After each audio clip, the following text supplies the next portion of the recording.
ต่อไปจะกล่อม พร้อมหลับหรือยังอ่ะต่อไปนะครับก็ตั้งกายของตัวเองให้ตั้งให้ตรง ตอนนี้เปรียบเสมือนกับเราได้อยู่เพียงผู้เดียวนะโลกภายนอกก็เป็นเรื่องของเขาเนาะไม่ว่าจะเป็นเสียงข้างนอกนะก็ไม่ต้องเอาจิตไปจับเสียงภายนอกนะครับอยู่กับตัวเองให้ได้มากที่สุดเนาะผ่อนคลายนะส่วนต่างๆของร่างกายตั้งแต่ศีรษะจนถึงปลายเท้าให้เราเอาจิตของเรามารวมตัวกันอยู่ที่กายของเราตรงนี้นะครับให้มีสติสัมปชัญญะรู้ตัวว่าตอนนี้เรากำลังนั่งอยู่ในที่อันเวิ้งว้างแล้วก็ว่างเปล่ามีเพียงเรานั่งอยู่ตรงนี้เพียงผู้เดียว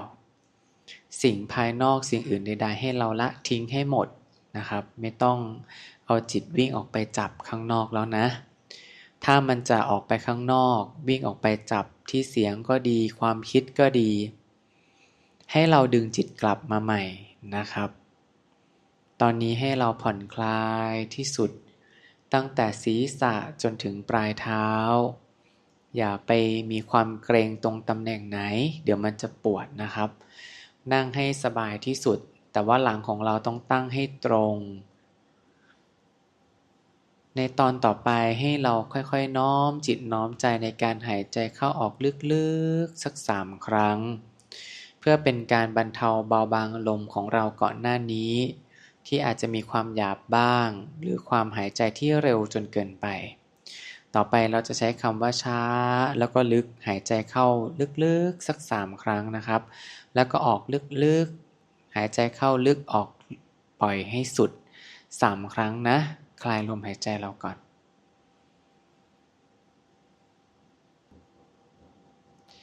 เมื่อเราหายใจเข้าออกลึกๆสัก3 ครั้งทีนี้ค่อยๆน้อมจิตของเรามาดูลมหายใจของเรานะดูด้วยความเบาๆสบายๆอย่าเพิ่งกำหนดฐานอย่าเพิ่งกำหนดคำบริกรรมให้ดูตามธรรมชาติของลมของเราก่อนลมเข้าอย่างไรให้รู้สึกอย่างนั้นจะเข้าช้าก็รู้สึกจะออกช้าก็รู้สึกรู้ตามลมหายใจลมเป็นยังไงให้เรารู้สึกตามธรรมชาติของเขาเราเป็นผู้เฝ้ามองเฝ้าดูเฉยๆลมเข้าร่างกายของเราออกร่างกายของเราก็รู้สึกตอนนี้เรากำลังสร้างฐานในจิตเขาเรียกว่าวิหารธรรมนะให้ทุกคนเอาจิตเอาใจให้ความสำคัญที่สุดในชีวิตของเราเพราะลมหายใจนี้เพียงแค่ชั่ววิบเดียวถ้าไม่มีลมหายใจเราก็ไม่สามารถจะอยู่บนโลกใบนี้ได้แล้วดังนั้นพื้นฐานจริงๆก็คือลมหายใจสำคัญที่สุดให้ความสำคัญตรงนี้หน่อยนะแล้วก็หายใจด้วยความเบาๆสบายๆผ่อนคลายศีรษะตั้งแต่ศีรษะลงมาจนถึงปลายเท้าเรานั่งด้วยความเบิกบานภาระหน้าที่ของเรามีเพียงอย่างเดียวคือการตามความรู้สึกของลมหายใจเท่านั้นสิ่งอื่นๆนอกเหนือจากนี้ไม่มีแล้วอย่าลืมยิ้มที่มุมปากเล็กน้อยเพื่อให้จิตของเรามีความเบิกบานตอนนี้เรากำลังรับความเบิกบานจากการรู้สึกถึงลมหายใจเราให้เวลาตัวเองบ้างนะครับเราทุกข์เราเหนื่อยเราวิ่งเราดิ้นรนมามากเพียงพอแล้ววันนี้ให้เราได้หยุดเพื่อตัวเราเองบ้างเราทำเพื่อสิ่งอื่นๆมามากเพียงพอแล้ววันนี้ทำเพื่อจิตของเราบ้างทำเพื่อกายของเราบ้างให้เอาความรู้สึกทั้งหมดมารวมที่กายและจิตของเราที่ลมหายใจเป็นที่เดียวค่อยๆรู้สึกถึงฐานลมหายใจของเราจะรู้สึกถึง1 ฐานก็พอใจ2 ฐานก็พอใจ หรือ3 ฐานก็มีความพอใจ ฐานที่ 1 คือปลายจมูก ฐานที่ 2 คือจุดยอดอก ฐานที่ 3 คือศูนย์เหนือสะดือ ค่อยๆรู้สึกว่าลมกำลังผ่านฐานแต่ละฐานด้วยความเบาๆสบายๆไม่ต้องเพ่งที่ลมไม่ต้องเพ่งที่ฐานให้รู้สึกตามความเป็นจริงถ้ามันรู้สึกอึดอัดมากๆให้ปล่อยลมออกไปก่อนนะครับแล้วเริ่มต้นใหม่ส่วนใครเผลอไปด้านความคิดค่อยๆดึงจิตกลับมาที่ลมหายใจนะหรือใครเอาจิตไปจับอยู่ที่ความปวดตอนนี้ก็ให้รู้สึกถึงความปวดแล้วก็ดึงกลับมาที่ลมหายใจนี่คือการฝึกวิหารธรรมของเรานะคือเครื่องอยู่ไม่งั้นเราจะไม่มีเครื่องมือไปต่อสู้กับอารมณ์ของเราได้เราต้องอาศัยการฝึกของเราถ้าใครมีความปวดมากๆอนุญาตให้ขยับได้นะครับแต่ขยับด้วยความมีสตินะค่อยๆเคลื่อนขยับด้วยความมีสติสัมปชัญญะรู้ตัวทั่วพร้อมเพราะว่าเพื่อนของเรานั้นก็ยังเป็นผู้ที่ฝึกอยู่ถ้าเราทำให้สมาธิเขาตกไปเนี่ยเขาก็ต้องเริ่มนับต้นใหม่นั้นเราก็มีเมตตากรุณาต่อเพื่อนของเราด้วยการรบกวนเขาให้น้อยที่สุดกายยังคงตั้งให้ตรงนะสำรวจตัวเองมีสติสัมปชัญญะอยู่กับกายของเราให้ได้ว่ากายตอนนี้มันตั้งตรงหรือเปล่าจิตของเราตอนนี้ยังดำรงอยู่กับการตามความรู้สึกของลมหายใจของเราอยู่ไหมรู้สึกฐานของเราอยู่ไหมสำรวจตัวเองให้ดีถ้ามันพลาดไปเผลอไปเริ่มต้นใหม่นะครับให้อภัยตัวเองนะอย่ากังวลนะเมื่อจิตของเรามีความสงบระงับดีแล้วให้เราค่อยๆน้อมคำบริกรรมของเราที่ตั้งใจฝึกมาดีแล้วกำกับกับฐานลมหายใจของเราค่อยๆรู้สึกไปตอนนี้เราจะรู้สึกถึงลมหายใจรู้สึกถึงฐานของลมหายใจของเรารู้สึกถึงคำบริกรรมที่เราฝึกมาดีแล้วควบคู่กับฐานของลมหายใจแต่ถ้าใครไม่สามารถใช้คำบริกรรมได้ก็ให้รู้สึกถึงลมได้ก็พอนะหรือจะรู้สึกฐานร่วมด้วยได้ก็พอนะแต่ถ้าใครสามารถทำได้และไปต่อก็ให้นึกถึงคำบริกรรมควบคู่กับฐานลมหายใจของเรา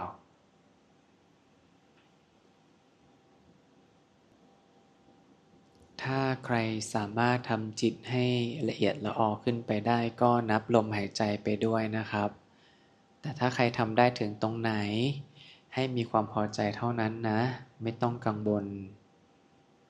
พอใจให้มากที่สุด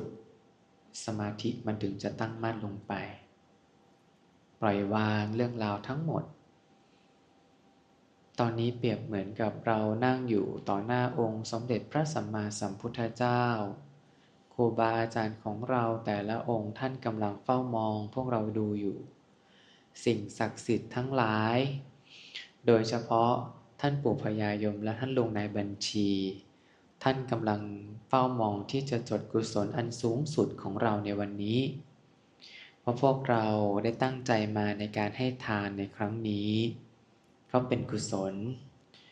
ตั้งใจในการที่เราจะถือศีลของเรา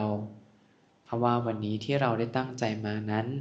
เราก็ตั้งใจมาด้วยความคิดที่จะตั้งใจมาปฏิบัติคิดที่จะมาทำบุญทำกุศลให้แก่ดวงจิตของเรานั้นความคิดเราก็รักษาวาจาของเราก็มีการควบคุมไม่ได้ประทุษร้ายใครวาจาของเราไม่ได้เป็นทุกข์เป็นโทษกับใครกายของเราก็เช่นเดียวกันดังนั้นในวันนี้ตั้งแต่เช้าจนถึงตอนนี้ เราก็ตั้งใจในการรักษาศีลคือกรรมบท10คือกายกรรมของเราทั้ง3ประการวจีทั้ง4ประการแล้วก็มโนกรรมทั้ง3ประการนั้นวันนี้เราได้ตั้งใจนะเจตนาในการรักษากรรมบท10แม้จะอยู่ในช่วงเวลาก็ถือว่าเป็นสิ่งที่ประเสริฐท่านก็เฝ้ามองดูอยู่ว่ากุศลนี้ลูกๆของท่านได้ทำเป็นสูงสุดแล้วหรือยังแล้ววันนี้เราได้โชคดีมาได้ตั้งใจในการเดินจิตเดินใจของเราให้มีความตั้งมั่นอยู่ในอานาปานสติคือลมหายใจซึ่งเป็นกรรมฐานกองสำคัญที่จะเดินไปสู่พระนิพพานได้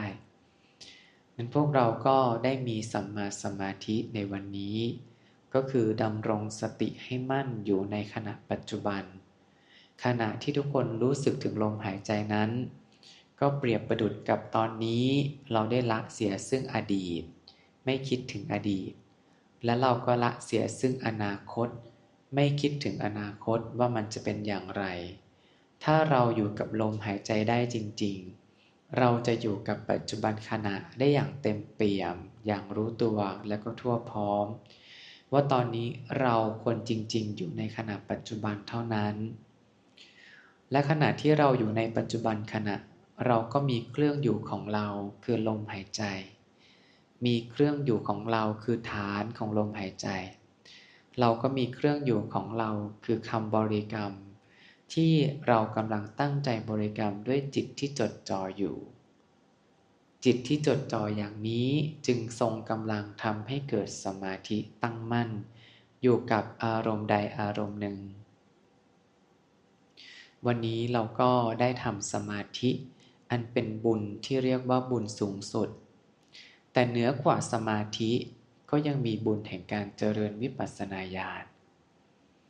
เราก็จะได้ทำในวันนี้เช่นเดียวกันนั้นวันนี้ทุกคนได้ตั้งจิตตั้งใจนะอยู่ในกุศลกรรมของตัวเองเราจะเห็นว่าเมื่อใดก็ตามเรากลับมาอยู่ที่บ้านที่แท้จริงของเราคือลมหายใจตรงนี้เราจะไม่คิดออกไปในอนาคตเราจะไม่คิดออกไปในอดีตให้จำอารมณ์นี้ไว้อย่างน้อยๆชั่วครั้งชั่วคราวอารมณ์สั้นๆก็ได้พอเราได้กลับมาอยู่ในปัจจุบันขณะอย่างรู้ตัวทั่วพร้อมรู้ว่าเรานั่งอยู่ตรงนี้กำลังตั้งกายให้ตรงอยู่ตรงนี้กำลังตามลมหายใจอยู่ตรงนี้กำลังรู้สึกถึงลมหายใจของเราอยู่ตรงนี้อันนี้แหละคือการอยู่ในปัจจุบันขณะที่เต็มเปี่ยมขณะที่เรารู้สึกถึงลมอย่างนี้เราก็ละเสียซึ่งความชั่วที่เกิดจากความคิดวาจาแล้วก็กายขณะที่เราได้ละความชั่วเพียงชั่วขณะลมหายใจนั่นก็คือเรากำลังทำจิตของเราให้มีความตั้งมั่นอยู่ที่จะรักษาความชั่วนี้ไม่ให้มันเกิดขึ้นกับเราเมื่ออารมณ์ทั้งสองเกิดขึ้นจิตของเราก็มีความผ่องใส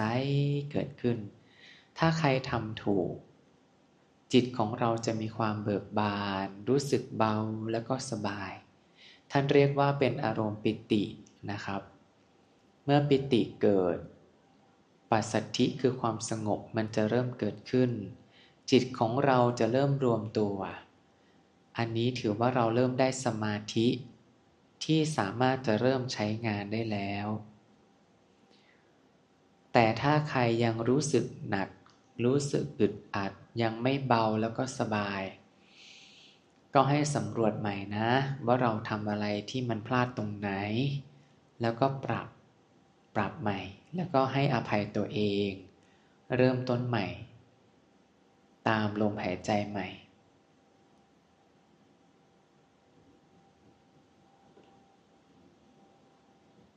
ทีนี้ค่อยๆปล่อยลมหายใจออกไปนะครับเอาจิตจับอยู่ที่กะโหลกศีรษะเห็นตัวเองเป็นกะโหลกศีรษะนะจิตจับที่กระดูกต้นคอค่อยๆไล่ลงไป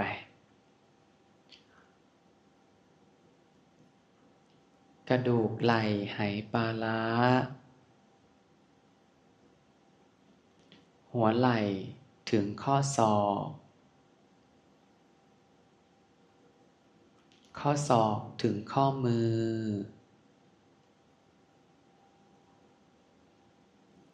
ข้อมือถึงปลายนิ้วทุกนิ้วให้มีความรู้สึกตัวไปนะครับกระดูกซี่โครงทุกซี่กระดูกสันหลังทุกข้อกระดูกสะโพกสะโพกถึงหัวเข่าหัวเข่าถึงข้อเท้าข้อเท้าถึงปลายนิ้วเท้า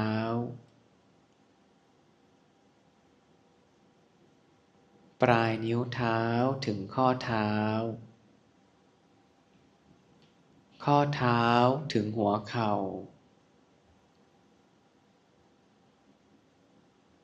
หัวเข่าถึงสะโพก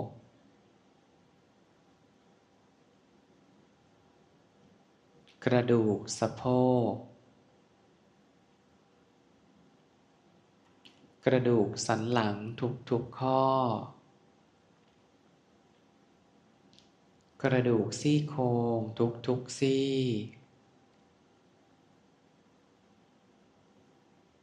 กระดูกไหล่ไหปลาร้าหัวไหล่ถึงข้อศอกข้อศอกถึงข้อมือข้อมือถึงปลายนิ้วทุกนิ้วกระดูกต้นคอกะโหลกศีรษะแล้วลองเอาจิตจับอยู่ที่กลางกระหม่อมของเรานะให้จุดสนใจเราอยู่ตรงนั้นนี่คือการเคลื่อนจิตนะครับจะทำให้เราเห็นว่าร่างกายของเรานี้ไม่ช้าไม่นานก็ต้องตายลงไปเหลือเพียงโครงกระดูกอย่างนี้ทุกๆคนต่างเดินไปสู่ความตายไม่ว่าวันไหนอาจจะเป็นวันนี้พรุ่งนี้หรือเมื่อรืนนี้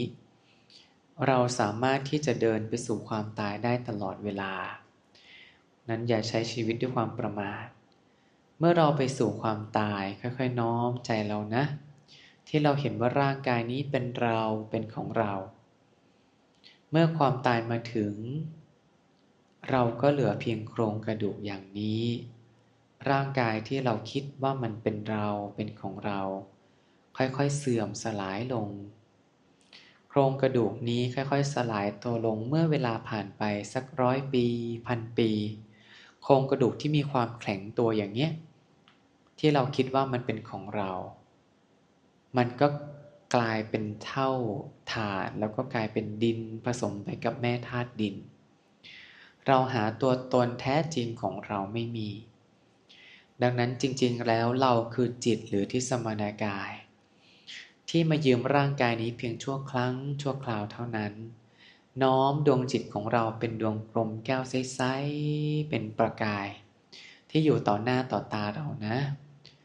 ปกติจิตไม่มีสภาวะเป็นรูปแต่ตอนนี้เพื่อการฝึกเราขอให้จิตของเรามีดวงกลมแก้วใสๆเพื่อเห็นเป็นรูปในจิตเพื่อง่ายต่อการฝึกเฉยๆจริงๆสภาวะจิตเป็นนามธรรมมันไม่มีรูปนะครับนั้นตอนนี้เห็นดวงจิตของเราอยู่นะเป็นดวงกลมแก้วใสๆเราจะเห็นว่าจิตดวงนี้เดิมแท้มีความเป็นประภัสสรมีความสว่างไสวเหมือนกับดวงหลอดไฟที่เราซื้อมาใหม่ๆเมื่อเราเปิดใช้ครั้งแรกก็มีความสว่างไสวออกไปแต่เมื่อต่างๆที่มันเกิดขึ้นคือเราใช้งานเป็นนานขึ้นนานขึ้นเปรียบประดุจกับจิตดวงนี้ค่อยๆมายืมร่างกายนี้แต่ละภพแต่ละชาติชาตินี้เรามายืมเป็นมนุษย์เกิดเป็นคนที่เป็นผู้หญิงบ้างเป็นผู้ชายบ้างก็ต่างเจอเรื่องราวต่างๆนานาไม่เหมือนกันบางคนก็มีแต่ความโกรธในชีวิตจิตของเราที่มีความผ่องใสมันก็เริ่มมีความเศร้าหมองแทรกซึมเข้าไป บางคนก็มีความโลภอยากได้อยากมีอยากเป็นจิตดวงเดิมที่มีความผ่องใสเป็นประกายก็เริ่มมีความเศร้าหมองกินอยู่ในใจของเราหรือบางคนคิดว่าโลกใบนี้มีแต่ความเป็นสุขสิ่งใดก็ตามไม่มีความเป็นทุกข์เลยหลงอยู่ในแดนของความเป็นโลกจิตดวงนี้ที่อาศัยร่างกายนี้มันก็ช้ำอยู่กับสามอารมณ์นี้ไม่โลภก็โกรธไม่โกรธก็หลงวนอยู่อย่างนี้แต่เดิมแท้จิตดวงนี้ไม่มีอะไรมาตั้งแต่เดิมไม่มีอารมณ์มาตั้งแต่ก่อนแต่พอมายืมร่างกายนี้เพียงชั่วชีวิตไม่เกิน100 ปีต่างจดจำเรื่องราวต่างๆนานาเกิดขึ้นแต่สิริรวมแล้วก็มีแค่เรื่องความโลภความโกรธและก็หลงทำให้จิตดวงนี้มีความเศร้าหมองอยู่เป็นปกติเมื่อร่างกายนี้มันตายลงไปจิตก็ต้องออกจากร่างแล้วก็ไปยืมร่างกายใหม่ชาติที่แล้วอาจจะเกิดเป็นเทวดาพอเกิดมาเป็นชาตินี้มาเป็นมนุษย์ก็ติดเอาความเป็นมดเทวดาลงมาชอบความสวยงามความสละสลวยต่างๆนานา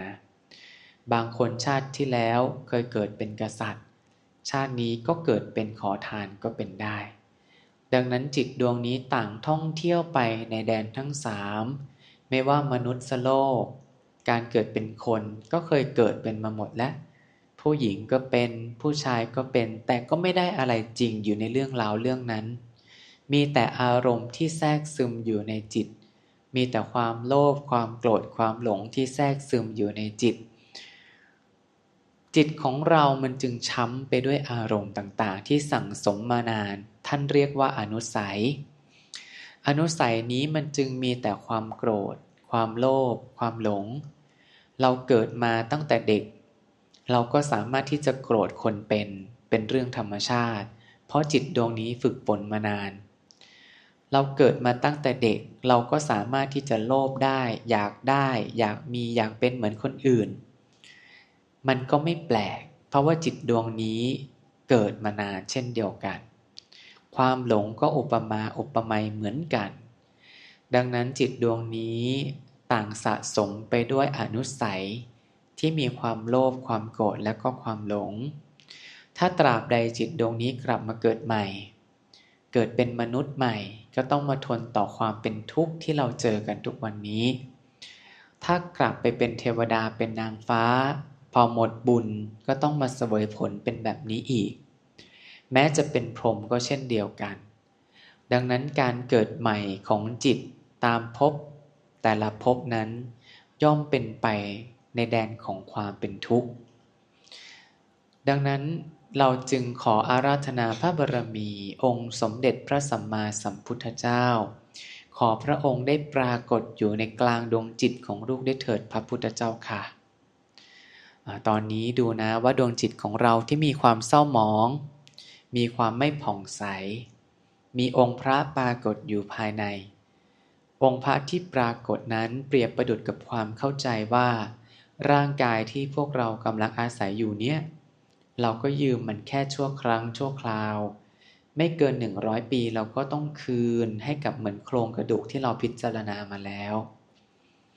อารมณ์ในจิตใจของเราที่เกิดขึ้นไม่ว่าจะเป็นความโลภความโกรธหรือความหลงก็ไม่เคยมีกับเรามาตั้งแต่ก่อนตอนนี้มันมีอยู่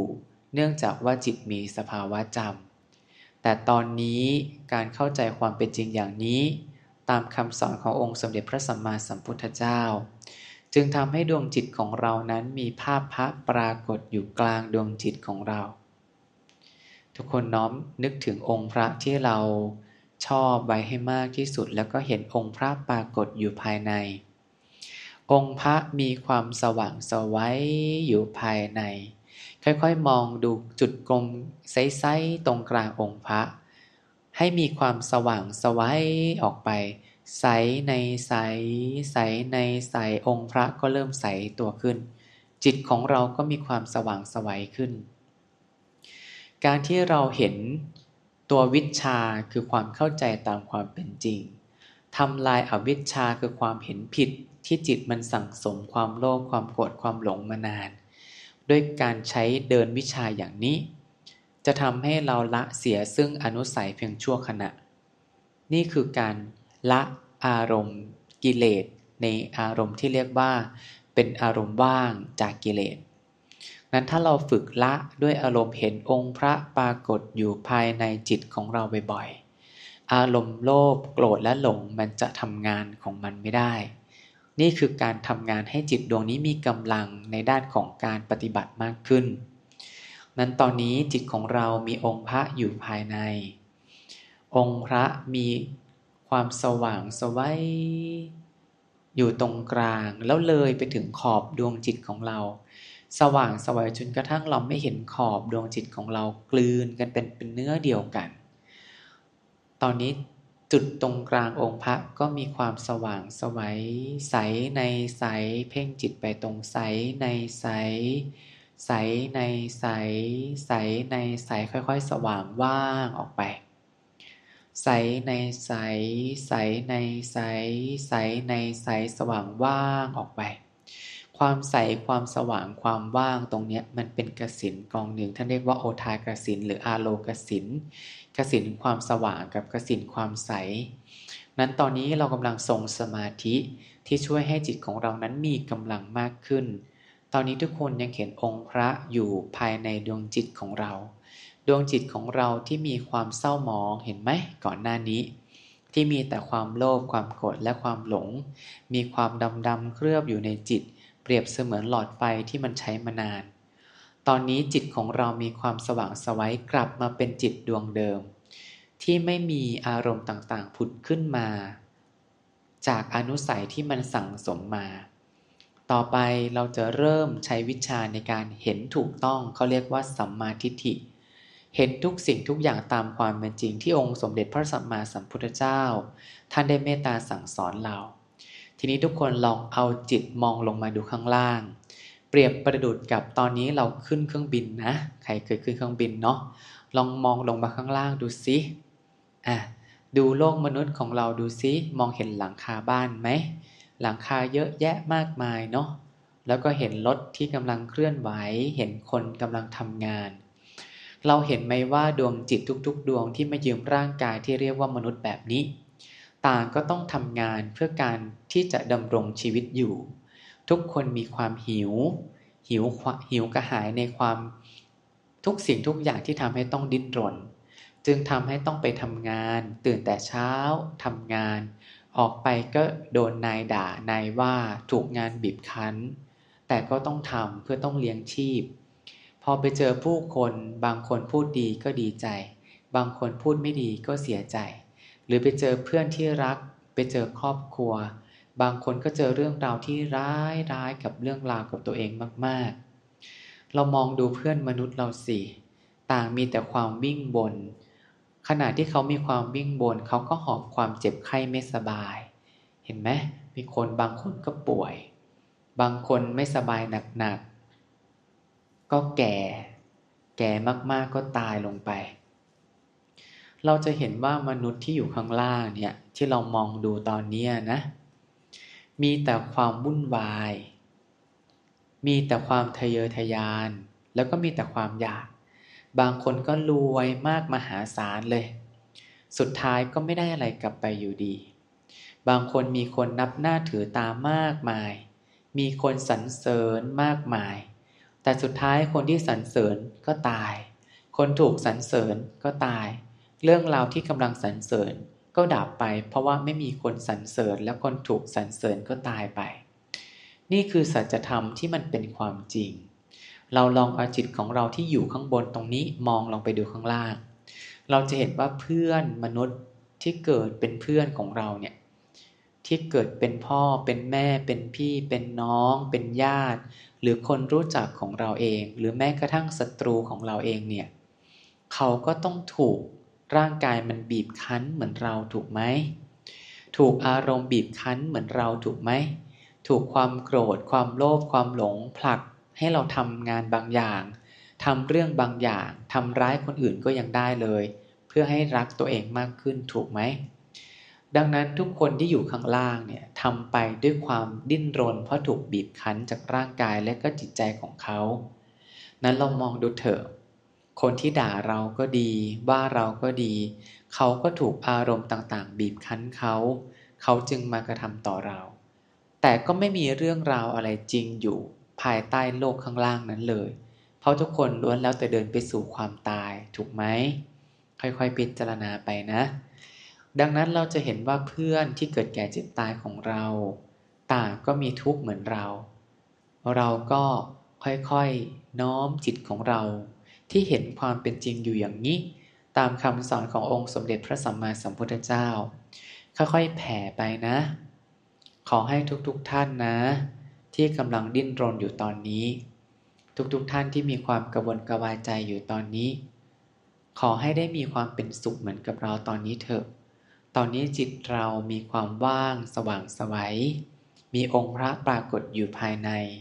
มีความเข้าใจความเป็นจริงว่าร่างกายของเรามีแต่ความเป็นทุกข์และสุดท้ายมันก็เอาอะไรไปไม่ได้จิตใจของเราที่สั่งสมมาด้วยกิเลสคือความโลภความโกรธและก็ความหลงแท้ที่จริงนั้นมันไม่ได้มีกับเรามาตั้งแต่ต้นเราก็ว่างจากกิเลสชั่วครู่ความเป็นสุขอย่างนี้เป็นสิ่งที่ทำได้ยากแต่สิ่งที่ทำได้ยากอย่างนี้ก็เพราะเราเชื่อองค์สมเด็จพระสัมมาสัมพุทธเจ้าเราจึงมีความเป็นสุขอยู่อย่างนี้ดังนั้นขอให้ทุกๆดวงจิตนะได้เห็นตามคำสอนขององค์สมเด็จพระสัมมาสัมพุทธเจ้าแล้วก็ได้มีความเป็นสุขเหมือนกับเราที่กำลังพึงมีความเป็นสุขด้วยการเข้าใจความเป็นจริงอย่างนี้ด้วยเถิดเราก็ค่อยๆแผ่เมตตาลงไปนะจงเป็นสุขจงเป็นสุขจงเป็นสุขนะเพื่อนเกิดแก่เจ็บตายของเราหรือสัตว์ที่อยู่ในโลกเห็นไหมทุกคนก็มีแต่ความดิ้นรนเนาะดิ้นรนในการหาอาหารดิ้นรนในการดำรงชีวิตดิ้นรนในการแพ้อารมณ์โกรธพอแพ้เสร็จก็ต้องไปประทุษร้ายคนอื่นโกรธคนอื่นแต่สุดท้ายแม้จะโกรธกันให้ตายยังไงฆ่าแกล้งกันให้ตายยังไงเรื่องราวมันก็จบลงเอยไปด้วยเขาก็ตายเราก็ตายเรื่องความโกรธก็ดับลงไปไม่มีอะไรมีตัวตนอยู่ในนั้นเลยพอเราเห็นความเป็นจริงอย่างนี้แล้วเราจึงสงสารตัวเองที่ยังอยู่ในโลกมนุษย์นี้สงสารเพื่อนๆที่เกิดมีร่างกายเหมือนเราจึงอยากให้เขานั้นได้มีอารมณ์เข้าใจตามความเป็นจริงอย่างเราแม้ชั่วครู่ก็ยังดีเข้าใจอย่างไรเข้าใจด้วยการให้เข้าใจด้วยการรักษาอย่าเบียดเบียนใครเข้าใจด้วยการใช้สมาธิในการไม่ทำร้ายใครและเข้าใจความเป็นจริงว่าโลกมนุษย์มันเป็นอย่างนี้มีแต่ความเป็นทุกข์อย่างนี้ไม่มีมุมไหนของโลกมนุษย์นี้เลยที่จะมองเห็นความเป็นสุขเมื่อเราเข้าใจตามความเป็นจริงนี้เราจะเห็นองค์พระปรากฏแจ่มชัดมากขึ้นทีนี้เราลองเอาจิตของเรามาดูองค์พระใหม่เรายังเห็นดวงกลมแก้วใสเป็นประกายที่มีองค์พระปรากฏอยู่ภายในเห็นไหมพระของเราที่เราตั้งเจตนาดำรงท่านไว้เนี่ยก็มีความสว่างไสวมากขึ้นสวัยก่อนที่เราจะเห็นความเป็นจริงสว่างกว่าตอนที่พวกเราแผ่เมตตาไปอีกนั้นการเดินกรรมฐานนะทุกคนอย่าลืมเมื่อเรามีความเป็นสุขเกิดขึ้นเราต้องแผ่เมตตาให้กับเพื่อนๆเราด้วยนะเพราะว่าเขาก็มีกายมีจิตเหมือนเราเนาะแล้วก็ต่างมีความเป็นทุกข์เหมือนเราไม่แตกต่างกันเลยทุกคนเกิดมาก็พร้อมแบกมาด้วยความเกิดความเป็นทุกข์จากการเกิดก็ต้องแบกความทุกข์จากความแก่แล้วก็แบกความทุกข์จากความเจ็บไข้ไม่สบายเหมือนกันแล้วก็แบกความทุกข์จากความตายเหมือนกันแบกความทุกข์จากความพลัดพรากใครมีความคู่รักมีคนรักมีผู้ที่มีความปรารถนาก็มีความเป็นทุกข์จากความพลัดพรากมากบางคนก็พลาดมีความผิดหวังจากความสมหวังก็ทุกข์เพื่อนของเราต่างแบกความสัจธรรมความเป็นจริงอย่างนี้เหมือนกันแล้วก็ทุกข์เหมือนเราก็ทุกข์เหมือนเขาแต่ความแตกต่างก็คือใครเท่านั้นเองที่จะเห็นความเป็นทุกข์ตามความเป็นจริงและไม่ต่อต้านและไม่ดิ้นรนเมื่อเราทรงจิตอยู่อย่างนี้เราจะเห็นว่ากายก็ไม่ใช่เราพ ราะว่ากายมันเดินไปสู่ความเป็นอนัตตาคือความตายไม่ย้อนกลับเป็นเท่าเป็นโครงกระดูกเหมือนที่เราพิจารณามาเบื้องต้นนั้นกายเราก็ทิ้งส่วนจิตของเรานั้นก็มีองค์พระปรากฏอยู่ภายในมีความรู้ตามองค์สมเด็จพระสัมมาสัมพุทธเจ้าเมื่อใดมีการกระทบเกิดขึ้นมีคนด่าให้เราเจ็บช้ำน้ำใจมีคนโกงเงินเราไปมีคนทำให้เราเกิดความเดือดร้อนเราก็เข้าใจความเป็นจริงว่าการอยู่ในโลกมนุษย์นี้มันก็เป็นเรื่องแบบนี้แหละนะแต่เราต่างหากที่จะเห็นไหมว่าความเป็นทุกข์ของการเกิดมันเป็นอย่างนี้แล้วก็พร้อมที่จะให้อภัยกับคนที่มาทำร้ายเราให้ได้ถามว่าให้อภัยได้ด้วยอะไรด้วยที่ว่าคนที่กำลังทำเราว่าเราเสียดสีเราหรือใส่ร้ายเราเขาก็เป็นทุกข์เขาไม่รู้เขาก็เลยทำแบบนี้และสุดท้ายเขาก็ต้องไปรับวิบากกรรมที่หนักหนาสาหัสสากันเหมือนกันเหมือนกับที่เราโดนตอนนี้ที่เราโดนเขาว่าตอนนี้เราก็เจ็บปวดรวดร้าวเหมือนกันนั้นในอนาคตถ้าเขารู้เขาก็ต้องโดนเหมือนเราเป็นแบบนี้เหมือนกันเราจึงให้อภัยเพื่อนมนุษย์เราง่ายขึ้นนะให้ทุกคนทรงจิตของเราได้พรหมวิหารสี่ตัวเดินตัวแรกคือเมตตานั้นตอนนี้เราเข้าใจตามความเป็นจริงตามคำสั่งสอนขององค์สมเด็จพระสัมมาสัมพุทธเจ้าเรายังเห็นองค์พระปรากฏอยู่ภายในดวงจิตนะเราดูองค์พระมีความสว่างไสวขึ้นไหมอย่ากำหนดนะครับถ้ากำหนดจะเป็นอุปทานให้เห็นตามความเป็นจริงเห็นก็เห็นไม่เห็นก็ไม่เป็นไรนะใช้ความรู้สึกถ้าใครไปต่อไม่ได้ให้กลับมาดูลมทันทีอย่าเอาจิตฟุ้งซ่านนะใครไปต่อก็น้อมจิตของเราเป็นดวงกลมแก้วใสๆเป็นประกายที่มีองค์สมเด็จพระสัมมาสัมพุทธเจ้าอยู่ภายในพร้อมกับความเข้าใจตามความเป็นจริงมองลงมาดูร่างกายของตัวเองที่กำลังนั่งอยู่ตรงนี้มันก็เป็นเพียงธาตุสี่ประชุมกันเนาะไม่ช้าไม่นานธาตุสี่นี้ก็ต้องสลายด้วยความตายเดี๋ยวจิตเราก็จะออกจากร่างละนั้นเราอธิษฐานจิตของเราเลยเรามายืมร่างกายนี้ชั่วครั้งชั่วคราวดังนั้นทุกสิ่งทุกอย่างเราก็ต้องทำไปตามเหตุตามปัจจัยเนาะ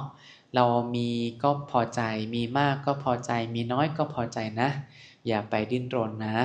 เอาเท่าที่เรามีให้มีความพอใจมากๆเราก็จะเป็นสุขละเพราะว่าสิ่งที่เรามีนั้นมันก็เป็นของชั่วคราวเดี๋ยวเราก็ต้องคืนให้กับโลกใบนี้ละความโกรธก็เหมือนกันเนาะความพยาบาทความอาฆาตก็ไม่รู้จะมีแล้วเป็นทุกข์เป็นโทษกับเราทำไมเพราะสุดท้ายคนที่เราอาฆาตเขาก็ต้องไปเราเองที่อยู่ในร่างกายนี้ก็ต้องไปแต่ความอาฆาตมันฝังอยู่ในใจเรานะเราให้อภัยเขาดีไหมว่าเขาก็ทุกข์เหมือนเราคุมใจยากเหมือนเราเนาะไอเรามาตั้งใจฝึกขนาดนี้กว่าจะคุมใจไม่ให้โกรธได้นี่มันก็ยากนะดังนั้นสำหรับคนที่ไม่เคยฝึกเราจะให้อภัยไม่ได้เลยหรือให้อภัยเขาเนาะตั้งใจให้อภัยเขานะอภัยทานตัวนี้แหละทำให้ใจของเรามีความเบาๆสบายๆแล้วก็มองดูซิว่าทั้งโลกใบนี้ตั้งแต่เกิดจนตายเนี่ยความเป็นสุขอยู่ที่ไหนมีแต่ความดิ้นรนภายในจิตของเราตั้งแต่ตื่นยันหลับไม่มีวันไหนเลยที่เราจะได้มีความเป็นสุขปลอดพ้นจากร่างกายของเราอย่างนี้ยกเว้นอยู่ช่วงเดียวคือการเดินจิตหรือเดินกรรมฐานแบบนี้นอกนั้นก็มีแต่ความวุ่นวายเต็มไปหมดนั้นพอจิตเราเข้าใจความเป็นจริงอย่างนี้ทรงจิตของเรานะอยู่กับองค์พระลองทรงจิตเบาๆสว่างไสวเป็นประกายทีนี้ผมจะพาเคลื่อนจิตนะเอาจิตเคลื่อนมาที่กลางกระหม่อมของเรานะเคลื่อนมาที่ศูนย์กลางระหว่างตาของเราทั้งสองเอาลงมาที่จุดศูนย์กลางกายของเราคือฐานที่3ของลมหายใจนะเรายังเห็นองค์พระปรากฏอยู่ภายในเห็นดวงจิตของเรามีความสว่างไสวอธิษฐานตามไปนะว่าเมื่อใดก็ตามถ้าจิตของเราจะออกจากร่างนี้ขอให้ลูกนั้นได้เข้าใจตามความเป็นจริงอย่างเมื่อสักครู่นี้ด้วยเถิดตัดความอาลัยอาวรณ์ในการเกิดเป็นมนุษย์เป็นเทวดาเป็นพรหมเพราะเบื่อหน่ายเหตุแห่งการเกิดองค์พระพุทธเจ้าท่านปรากฏอยู่ที่ไหนท่านดำรงอยู่ที่ไหน ขอให้จิตของลูกนั้นได้ปรากฏอยู่ที่นั่นด้วยเถิดคือแดนพระนิพพานอธิษฐานจิตไว้นะแล้วก็ทรงจิตของเราไว้ด้วยความเป็นกลางเบาๆสบายๆเราจะเห็นว่าตอนนี้จิตของเรามันไม่มีอารมณ์อะไรกระทบนะมันจะเป็นความเป็นกลางอย่างที่สุดเขาเรียกว่าสติสมบูรณ์ด้วยอุเบกขารมณ์นะความว่างความเฉยจากการที่เราเข้าใจตามความเป็นจริงมันไม่ได้เหมือนกับการหยุดด้วยการกดมันไม่ได้เหมือนกับการพิจารณามันเหมือนกับการที่ไม่ได้กดและก็ไม่ได้พิจารณาแต่มันก็ดำรงอยู่อย่างนั้นของมันนะให้เราได้แค่เสวยความเป็นจริงเพียงชั่วครู่นะแค่งูแลบลิ้นมันก็มีความเป็นสุขที่สุดนี่คืออารมณ์วิปัสสนาญาณยังเห็นองค์พระไหมเห็นดวงจิตของเราไหมเอาจิตของเรากลับมาที่ลมหายใจนะเราจะคลายตัวของสมาธิลงละเห็นลมหายใจของเราด้วยความเบาๆสบายๆผ่อนคลายลมหายใจของเราค่อยๆรับรู้ขยับนิ้วมือขยับตัวเราเล็กๆน้อยๆเอาสติกลับมาอยู่ที่กายในปัจจุบันค่อยๆลืมตาขึ้นด้วยความเบาๆสบายๆ